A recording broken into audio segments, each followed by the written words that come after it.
My name is Gaye, Adegbalola. I am 80 years old right now. This is 2025, and you're listening to Talkin' Blues.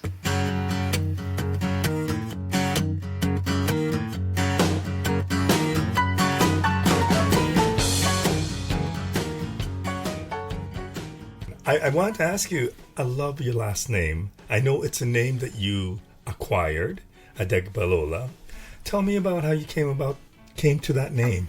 Okay, well, many years ago, I lived in New York City, and I was married in New York City, and we were quite familiar with, attached to the Yoruba group in New York.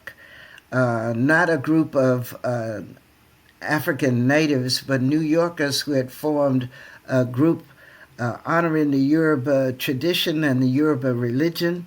And we were given a reading, my ex husband and I. And Adegbalola, as we were told, um, literally means the king is coming into the honor of his crown.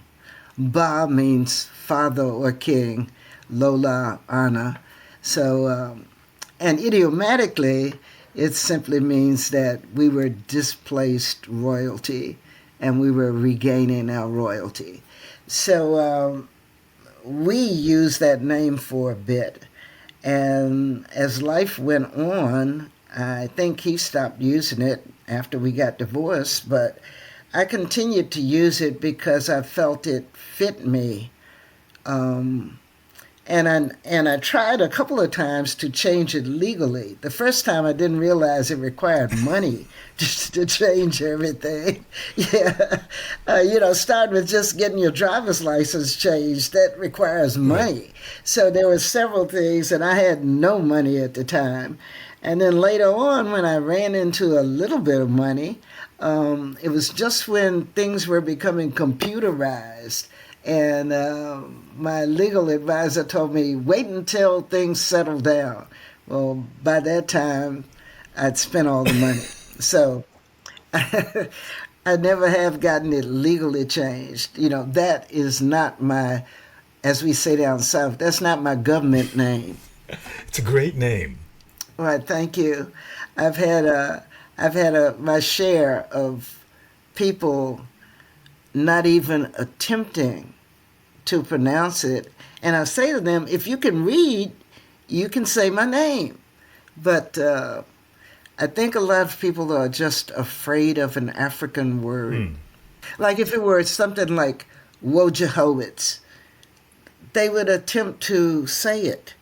But anyways, Interesting. that's yeah. I've stuck with it. My maiden name is Todd, Todd. So my publishing company is called Hot Toddy Right. Music. Hmm. If we go way back, can we talk a little bit about your parents? Because I think they Sure. I mean, obviously they influenced who you are, but Hmm. there seems to be a direct connection when I read about your parents. Tell me about your mom and your Hmm. dad.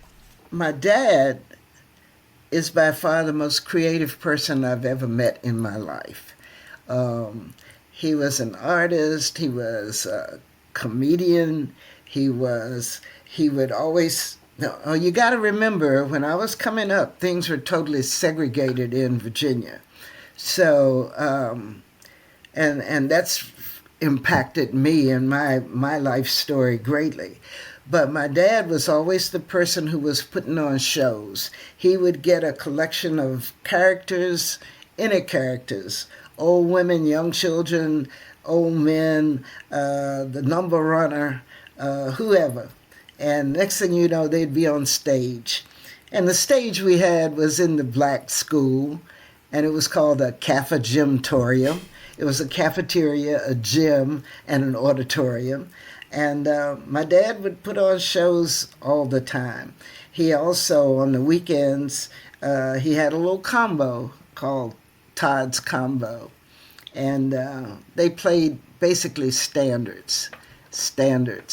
And he was also a visual artist. He attended something like 11 different art schools. He was raised in Philadelphia. My mom, on the other hand, was an educated black woman. Her parents worked for kind of well off white women, but they didn't raise her directly. She was raised by my great aunt, who could neither read nor write. But her parents sent my aunt money so that my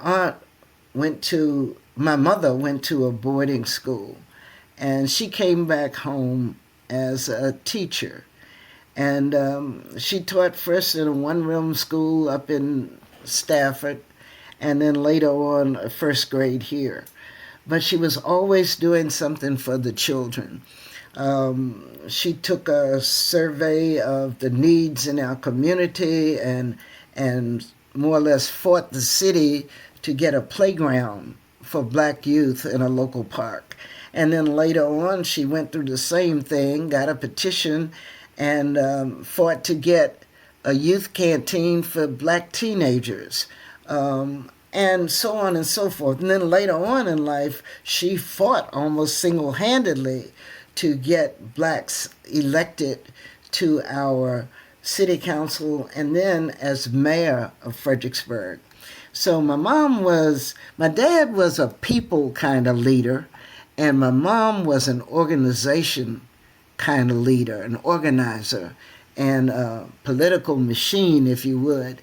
So I inherited something from both of them.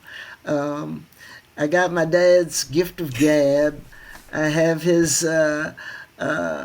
entertain. My son often tells me, "Mom, you're not just a musician, you're an entertainer." And I like to think that I got that from my dad. But as you know, I'm sure, to make a living playing music, you have to do the business part. And I learned from my mom how to put together mailing lists, how to get support from other people, how before we had a manager, before we had a travel agent, we had to figure out all those things. And that's where my mom's organizational skills came in. My mom was also an actress when she was in college, and maybe I got a little bit of that too. So yeah, all of that is in my DNA. So there you go. If I'm not mistaken, you did pursue acting a little bit, did you not? Yes, I did. But just to back up a hair, I failed to say, my mom also organized the sit-ins here, the sit-ins and the pickets, and she was one of the adult leaders of the youth council of the NAACP. It was young people who had to sit in. Adults were fearful of losing their jobs, but that's another story. So yeah, the acting thing,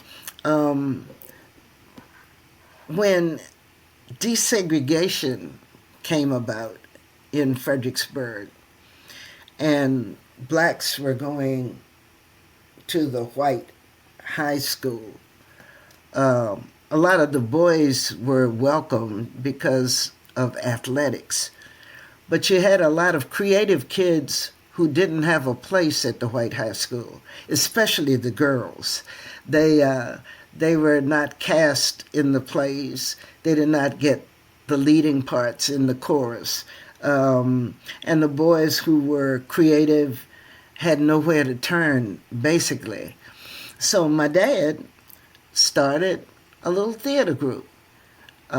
Actually, some folks asked him to direct a little play at the church, at a church, and he did that. And from that church grew Harambe 360 Degrees Experimental Theater Incorporated. Thank you.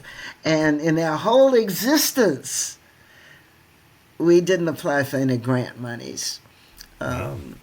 We had a parent group who worked to raise the money, who made the costumes, who prepared the food, who sold the tickets, and so on and so forth. Okay, I have to ask, if you don't mind me asking, about growing Mm-hmm. up in segregated Virginia. Mm-hmm.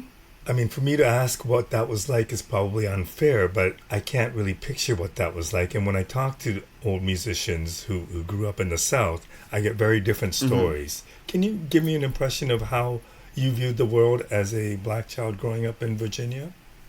Um, well, first of all, we don't have enough time.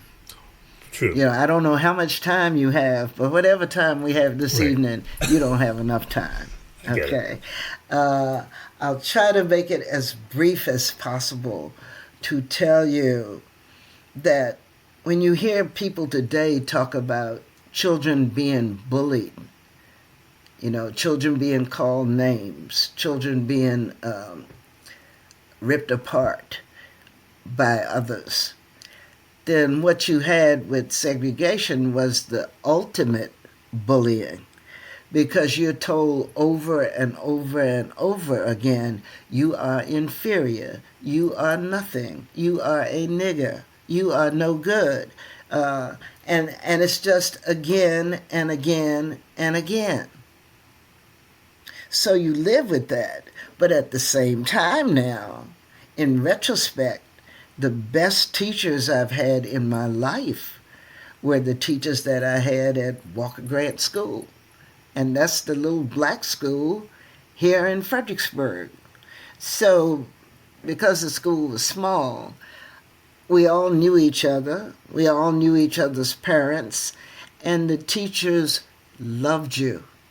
And they wanted you to succeed.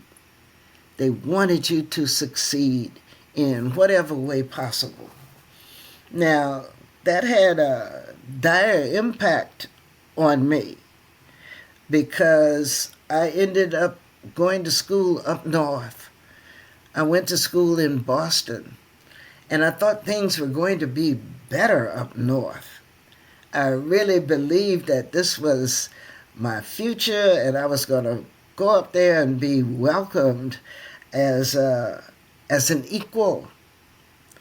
I merely learned that down south the racism was overt, up north the racism was covert. And it was really hard because for a while I tried so hard to embrace white values. Just like sitting in, we were sitting in as a desire to be able to eat where white folks ate, to be able to eat with white folks, sit with white folks, go to the movies with white folks, when white folks didn't want to be near you. So why should you struggle so to um, be like white folks and to be accepted by white folks when these people basically were hating you? So there was such a dichotomy, such a struggle that was going on. And it wasn't till a few years into college that I started to learn to love myself. And part of that, I guess, right after I'd finished college, somewhere along in there, I read Malcolm X autobiography, and my eyes were opened. My eyes were opened for how long I had been hating who I was, and so much of the oppression that I was having, I did to me. And of course, other people did that to me, but I had to see it for myself first and gain understanding for myself. So when I came back home, it was a natural thing to work with the theater group and to use that as one channel to teach these young people what I had uh, taken so long to learn, and which was simply to love yourself. Yeah, and then once you love yourself, you can move on from there. But what do you think was the key to realizing that? Um, well, like I said, the book opened my eyes Right. first.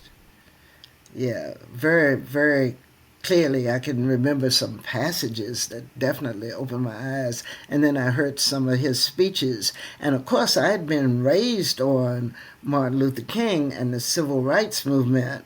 So later in life, it was very easy for me to combine the whole two things. You know, Martin Luther King's whole thing was love, love, love, and then Malcolm's whole thing was love, but you're starting with self-love. And that we were okay. We were beautiful, resilient, strong, intelligent people. And, because you're doing this blues cast, blues is our history. And I guess, in some ways I've gotten into hot water with the blues community because I am outspoken. And it's the blues women who have often been neglected by blues quote unquote purists. But these were your first black feminists. And, that's where our history has been recorded. So it was later on when I moved, I guess I gotten off track. I guess I haven't answered your question. But part of what happened for me was that in living in New York, I was in a study group there. We met once a week. We read about Booker T. Washington. We read about W.E.B. Du Bois. We read about Ida B. Wells. We started to study ourselves. And also, while I was in New York, it was a time when we were. The fellow I was married to was managing a group called the Last Poets. I don't know if you're familiar with them. They were like the forerunners of rap. They came before Don L. Lee, really. And okay, at the same time that I was there, Nikki Giovanni was there, walking around selling her little poetry books that she had kind of stapled together. And so it was a time of growth for a lot of people. So that knowledge I brought back to Fredericksburg. I taught school for 18 years, but I taught 8th grade science mainly. And then later I taught the gifted program and I taught creative thinking. I got my master's basically in photography. And won the Teacher of the Year. Yes. Which Yeah, is I'm very pretty proud of significant. that. Oh, it's a big deal. Teacher of the Year for the state of Virginia, and That's huge. anybody who teaches 8th grade, or anyone who has been around eighth graders or 13-year-olds, they get to realize what an achievement it was. Yeah.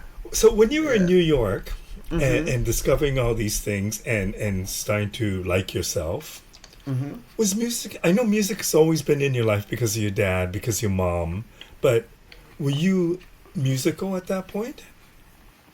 Okay. I guess it backs up a little bit. When I was in college at Boston University, a roommate I had my junior year in Cambridge had heard it was someone like Mississippi John Hurt, a kind of folky blues player, and she ran out and bought a guitar, and of course she brought it back to the dorm and stuck it under her bed, and every now and then I would pull it out, and I figured out 3 chords, and then at the time in the dorm, all the women in the dorm were listening to Joan Baez, and I figured out how to do that alternating thumb thing, and I could play along with her records, Farewell Angelina, the bells of the crowd, and I started playing guitar then. Eventually she sold me that guitar. I still have it. It's right over there. Yeah, on the installment plan, she let me buy that little Martin 0018, and I love it dearly. And I took a knack to it. And then later on, um, my son was handicapped. He was legally blind, and I was raising him by myself. So a lot of times at night, I would pull it out from under my bed, and I started building a little funky repertoire. And Funky repertoire of your own songs or other people's songs? no, I had not started writing my own songs then. I was doing some songs I liked, and I had met Ann Rabson at a party. It was a party that a mutual friend was going to, and she took me along. And Ann Rapson was over in the corner playing guitar, and it was like, oh my God, listen to this! And she was playing all this Bessie Smith.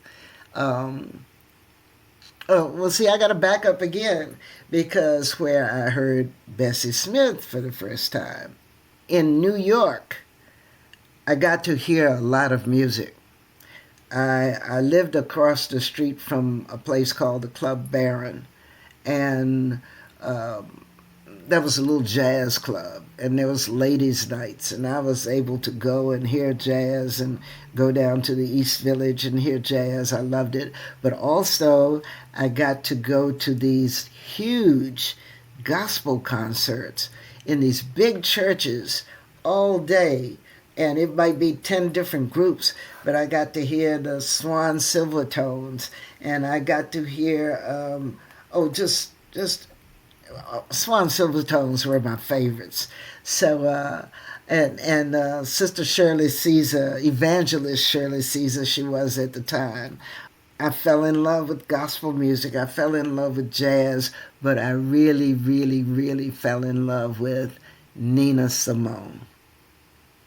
And for women my age, all of us in the 60s, we were touched deeply by Nina Simone. Starting with the fact that she wore African garb and she wore her hair natural. I stopped straightening my hair in 68 and haven't straightened it since because I didn't need to wear my hair like that anymore. Nina led me there. So it was her music and the political nature of her music, the self respect in her music, and also her excellence. But my favorite album was one called Nina Sings the Blues. I heard her live once playing I Want a Little Sugar in My Bowl. And at the intro, as she's playing, she whispers, Bessie Smith, y'all. And I'm like, who is that? So Nina led me to Bessie. Bessie led me to Ma Rainey and Ida Cox and Victoria Spivey and Sippy Wallace and Mamie Smith, and it was like, oh my Lord, this is where I want to be. This is who I am. And had it been 1920, that's where I would have been, because I'm still there. I'm still there. But anyway, I came back home with that knowledge, and I heard Ann Rabson at a party. You weren't thinking that you wanted to be a musician at that point. No, I enjoyed it. In New York, I played guitar on the street corners of 125th and 7th Avenue. The study group that I was in, we were rallying against the state office building in New York, and I would write some songs for us to sing during the protest. And mind you now, when I was sitting in back in Fredericksburg, we were singing protest songs. That kind of fueled the fire. Ain't gonna let nobody, Lordy, turn me round, turn me round, turn me round. Ain't gonna let nobody, and so on and so forth. If you miss me in the back of the bus and you can't find me nowhere, well, come on over to the front of the bus. I'll be driving up there. And there was a whole wealth of protest songs during the sit-ins.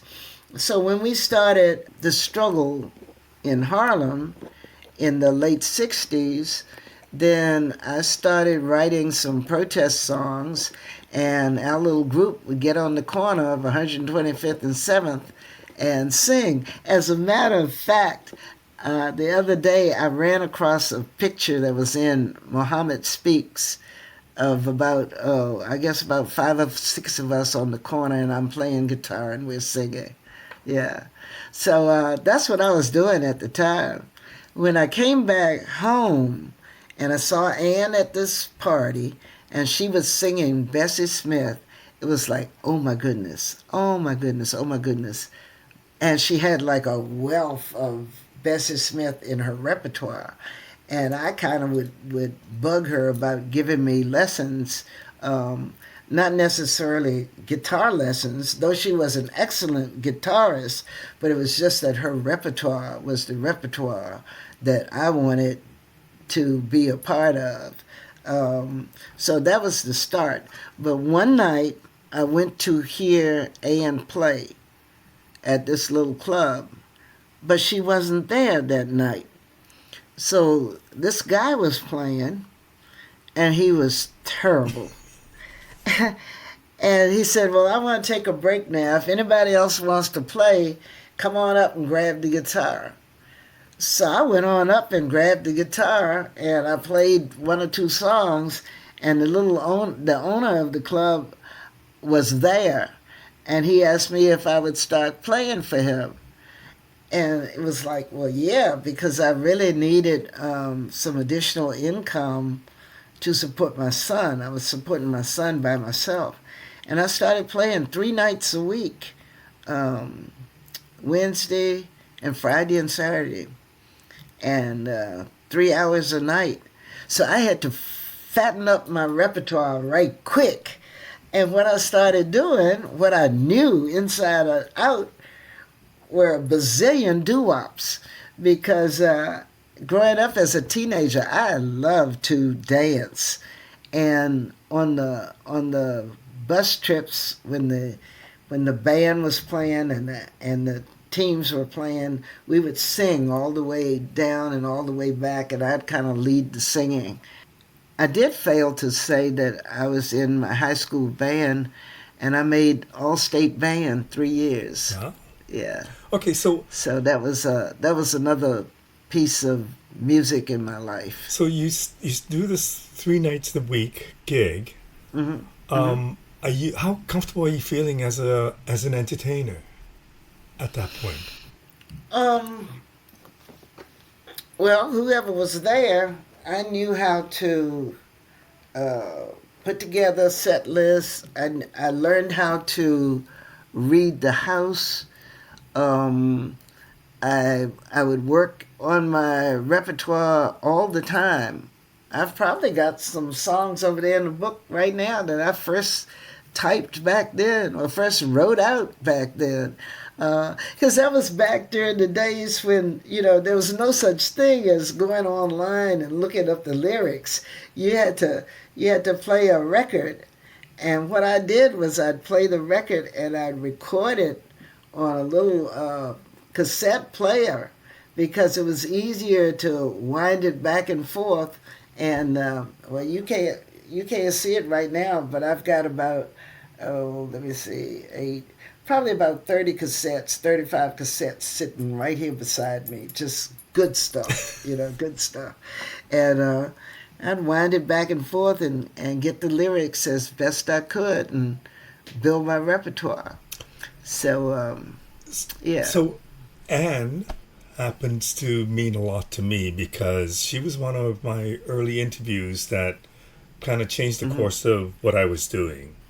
I was doing like short 10-minute interviews with people, and one day when Anne was in Toronto, I spent like an hour and a half, 2 hours with her talking about the blues and her knowledge of the blues and the music, and it was mind-boggling, and she taught me a lot. But she was a very special person. Tell me what Anne meant to you. Oh, wow. Well, let me put it this way. In her final days, she was quite sick. And somebody was interviewing me, just like you're interviewing me right here, right now. And at one point in the interview, they asked me, so um, if you were, if you needed support, if you needed help, who would you call? And without hesitation, I said, Ann Rapson. And they said, but, well, she's not doing well. She's sick. I said, yeah, but she would get it done. I could count on her for anything. And she's really, really, really smart. She and her husband. She would know how to find somebody on her sick bed, call somebody, dial somebody, do whatever was needed to help me. That's number one. That's one little story. This is a really good story. This is almost unbelievable. But when we were at, maybe second or third CD, and we were doing well, we were climbing high, Ms. Magazine interviewed us. Are you familiar with Ms.? Mm-hmm. Okay. They interviewed us, and when they interviewed Ann, at the end of the interview, they asked her,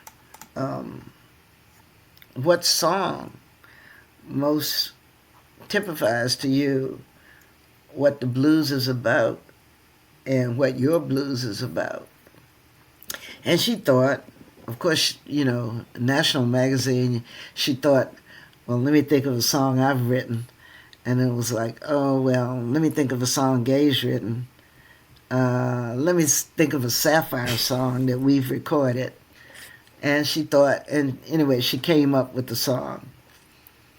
At the end of my interview, they asked me the same question.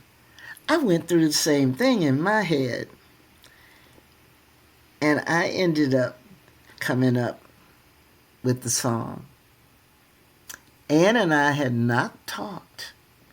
Both of us know thousands of songs. We gave the same song. And I know you want to know, what song was that? Yes. Trouble in mind, I'm blue, but I won't be blue always. 'Cause the sun's going to shine in my back door someday. Yeah. And I think it was that verse about, I'm going to lay my head on some lonesome railroad track. And when I hear that whistle blow, I'm going to pull it back. Because a lot of people don't sing that verse. But whenever we performed it, that was important to us. And that was the whole message of the blues was in that song right there. So the other thing about Ann, and about Andrew Faye too, is that both of them are really, really funny people. And as Ann used to say, being in a band with somebody is like being in a marriage, but without that part of it, So when you're going to be with somebody for hours and hours and hours, and we spent a good part of our career riding around. We didn't go on the road. When we went on the road, I was 44 years old when we started. And nobody in their right mind does that. But we did. We did. Because Ann and I wanted to make music so bad. I'm blessed in that I found my dharma early in life, and I was able to realize it. I know what we did. I know that we brought so many women to the blues. I know what we did, though it's not acknowledged or appreciated that much. But blues women who are historians, they know They know. Did the success of Sapphire? I mean, there you are. You just took over somebody's gig, did 3 nights at this coffee place, and I presume at one point decided to join a band with Anne, or create Sapphire. Did the success of Sapphire surprise you? Because it was huge at one point. Yeah. Yes and no. Yes and no. Ann and I, you know, as my song goes, we had big ovaries. I mean, we had big ovaries. Poor Andra Faye was trapped in between these two Aries women. And we had big ovaries, you know. But I think what happened as we were taking off, what happened, first of all, was that I had cancer in 92, and I had to just stop for a great chunk of time. And then to start rolling all over again, it took a while. And then it was really, really hard financially. Um, it was very hard financially. And then the funny thing is that by the time we got to a point where we were making some money with the gigs, we were at a place where we couldn't drive across the country for 3 weeks and come back home. We had gotten to a place where we had to fly and then rent a vehicle. We had gotten to a place where we had to have a manager, we had to have a road manager, we had to have a travel person. And it got to the point that we were still making what we started out making, but we had to do things to support the work. Unfortunately, when Sapphire ended in 2009, we were at the point where we were like right below the headliner at a festival, which is a great slot. We never wanted to be the headliner because for the headliner, people, once they hear the headliner, people leave. They don't stay around and buy CDs. so you don't want to be the headliner. you know. And if you can get that slot right before the headliner at a festival, people know exactly how much money they have left to spend. And they will come on and buy your CDs. But anyway, we had to end because of me. I'm an only child. My mom was an only child. My son is an only child. I came home to take care of my mom. And I have no regrets at all. We had 6 wonderful years together before she passed. And she was 6 weeks shy of 102. Wow. And I'm just so thankful that I didn't hesitate. And it's so unfortunate that we didn't make, decent money. I must say that I only wrote one real hit, which was Middle Age Blues, and it won a Handy Award. And the royalties from that put my son through college. So, unfortunately, nowadays, the goodness of technology is that you can write a song in your living room and people can hear it all around the world, with the push of a button. But the bad part is that for every play on Spotify or whatever, you get 0.00002 cents a play. And you just don't make royalties like you used to. It's kind of sad. It's very sad. Did I answer your question? I don't know. I get to talking. Well, I mean, I guess the economics of being in a band and also traveling the world as you had, you think, wow, that's glamorous and there's a lot of money to be made, but the reality is it's very expensive and it's difficult. But to reach that point is pretty significant when you think about it. Oh you yeah. know, and Oh yeah. and to think And about. let me just back up because I didn't something I didn't say about Anne. Anne was just an incredible musician, Hmm, and she was the biggest music junkie I've ever known in my life. She all she wanted to do night and day was play, and she really worked at her craft. Um, and then Andra Faye was a utility woman. Andra could play bass, violin, mandolin, guitar, and probably anything with strings on it. And she could sing like a bird. You know, she could sing like a bird. So with the two of them, I never felt I had a need to solo. So now when I play shows solo, people are quite surprised that I can play guitar, you know, because they never really heard me play. I was my big contribution to Sapphire was the writing, um, and I my long suit was finding humor in the pain. Yeah. okay, I have to ask this, and I hope you don't mind. Hmm. You talked about growing up in segregated Virginia. Hmm. I don't know how much exposure you would have had to white kids of your age.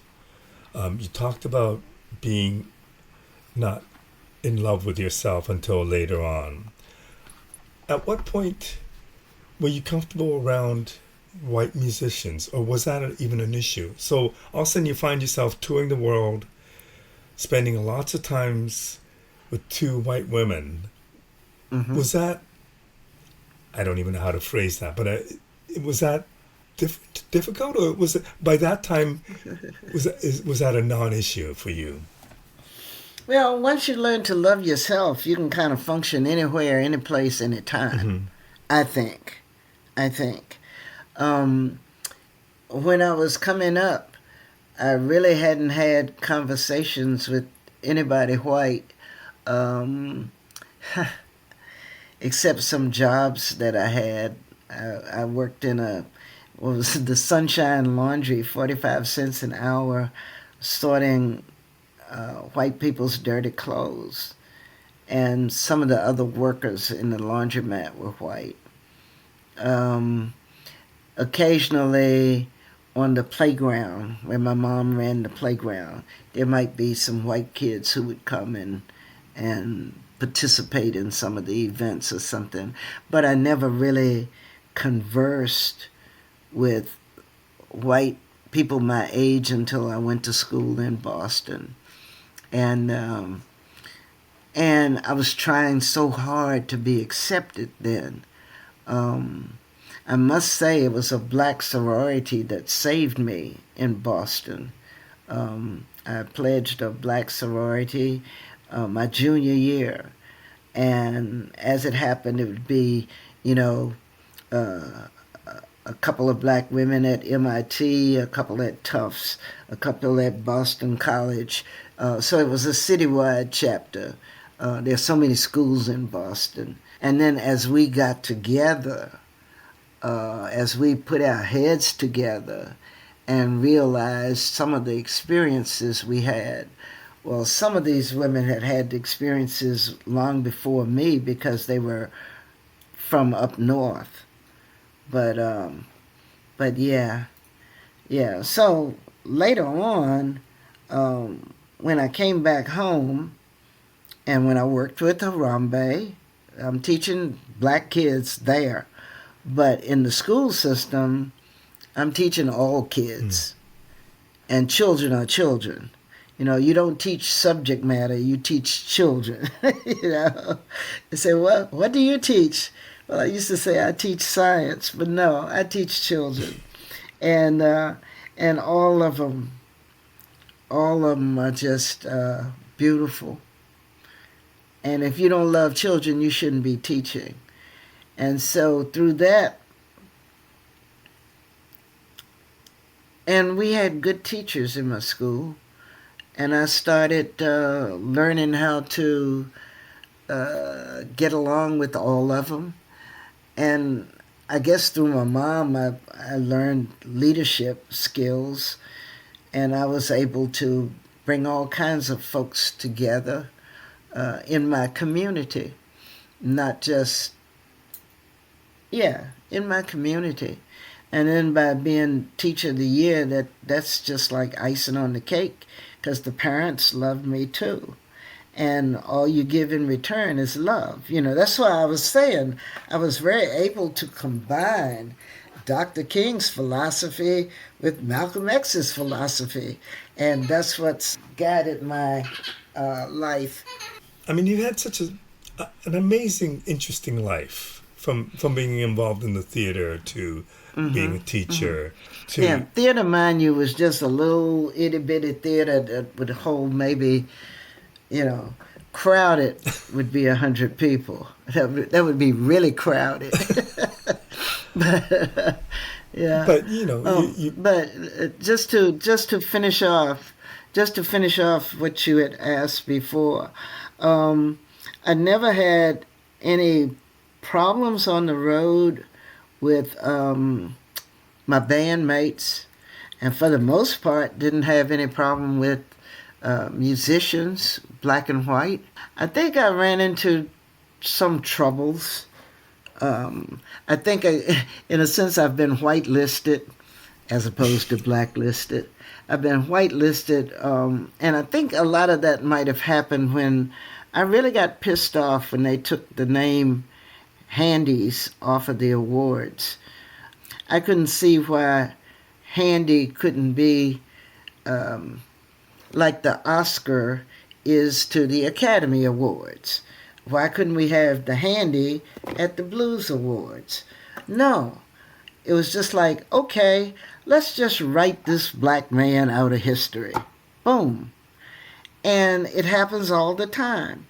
So when I start speaking up about stuff like that, and I've always had political stuff. Every album that Sapphire ever recorded, I have at least one political song on it. So now I can just do more of that, whereas before with Sapphire I couldn't. The race thing was really painful in some venues. I remember in northern Maine how we were stared at by the children. They'd never seen a black person up there. Or in South Africa, we played at a blues festival in Stellenbosch, and I was the only person of color there. I mean, there was nobody else in any bands. There was nobody else in the audience, and it was an outdoor amphitheater. There was nobody else for miles around. So those kinds of things were just really, really painful. Yeah. I can imagine. Yeah. I think I answered your question. I'm not sure. You still write? Oh, yes. How does that happen? Oh, yes. How are you inspired to write, or how does the song come through you? Sometimes it's from God. I guess it's all from God. Well, a lot of times it's from observation, and a lot of times it's usually from life experience. But all during the COVID thing, I didn't write anything new. I did a show called The Front Porch for 3.5 years, all during COVID. I had a huge following. And then this past year, I was telling you, I had 5 cardiac procedures. So all last year, I did not write. I wrote for the first time yesterday. Wow. Yesterday. And it was inspired by a sermon at my church. And the pastor was just talking about, I don't need to go into all of that unless you want me to. But I was going to tell you about the song. But do tell. Okay. Well, he was talking about the beginning of the year. And one thing that we should do is get in touch with people that we haven't been in touch with for a really long time. And if it's somebody you've done something wrong to, you should try to ask forgiveness. And I was thinking about this little old lady, and I'll try to make this really brief, who was a washerwoman. There were a lot of people in my neighborhood that took in laundry for white people. And she would wash really fancy curtains, and then she would hang them on these stretchers. They were like slats that had little nails all around them. Because there was no washing machine, there was no steam iron or anything. So she'd try to stretch them, and then we would ride past her little front with our skates on, and the skates would kick up a terrible dust. And Miss Nettie would run out of her house and just fuss at us. Stop, children, stop. You're messing up my curtains. You're messing up my curtains. And of course, we mocked Miss Nettie. We mocked her terribly. We mocked the white folks' delicate curtains. And then we mocked her and imitated her. And when I think about things that I've done that have just been terrible in my life, to disrespect the elders is just so shameful. And so this song is about Miss Nettie. And I don't know, I have no tune, I have no chords, I just have the seeds. And I've written out the pieces of the song, and I'll revisit it because, and it's called A Song for Miss Nettie. And yeah, you know. That's wonderful. I mean, having not written for a long time, that it still comes to you and you're inspired by it. Oh yeah, well it's the first time in a couple of years. I've written. I wrote. I'm trying to think. I had an anthology in 2023, year before last. It came out, and I wrote a couple of new songs for the anthology. Yeah. So when you had a tough year like what you did last year, and you seem to have come out ahead, looking good and feeling much better. Kinda. I just started Tuesday. Tuesday, Thursday, and Friday. I'm doing cardiac rehab.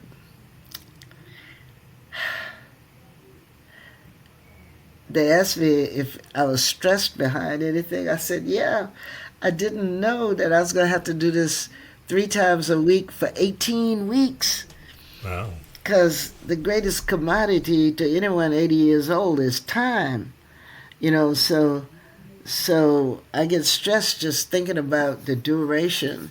But I'm trying to get some of my energy back. I really want to write some of these tales, but I just kind of get up and start writing, and I have no rhyme or reason.